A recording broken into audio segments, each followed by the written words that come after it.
Ամբիոնի մոտ եմ հրավիրում հաշվիչ հանձնախմբի նախագահ Լիլիթ Մինասյանին, ազգային ժողովի նախագահի տեղակալի պաշտոնում Հայկ Կոնջոյանի թեկնածության քվեարկության արդյունքները ներկայացնելու համար։ Հարգելի գործընկերներ, խոսք վերաբերում է նախորդ քննարկվող հարցին, ազգային ժողովի նախագահի տեղակալի պաշտոնում ընտրվելու համար առաջարկվել է Հայկ Կոնջոյանի թեկնածությունը։ Ազգային ժողովի 105 պատգամավորներից քվեարկությանը մասնակցել են 91-ը, քվեատուփում առկա էր 91 քվեաթերթիկ, որոնցից անվավեր է ճանաչվել 0-ն։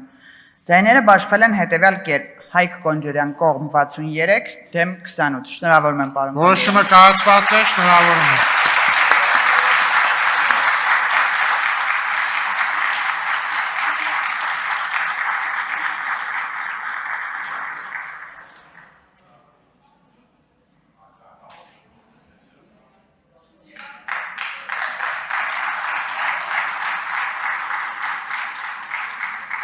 Պարոն Կոնջորյան, եթե խոսք ունեք ասելու, խնդրեմ։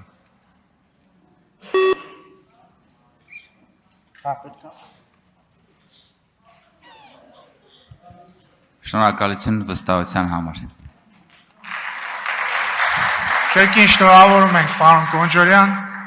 Ես ինձ այստեղ միայնակ եմ զգում, ուրախ եմ, որ միացաք ինձ։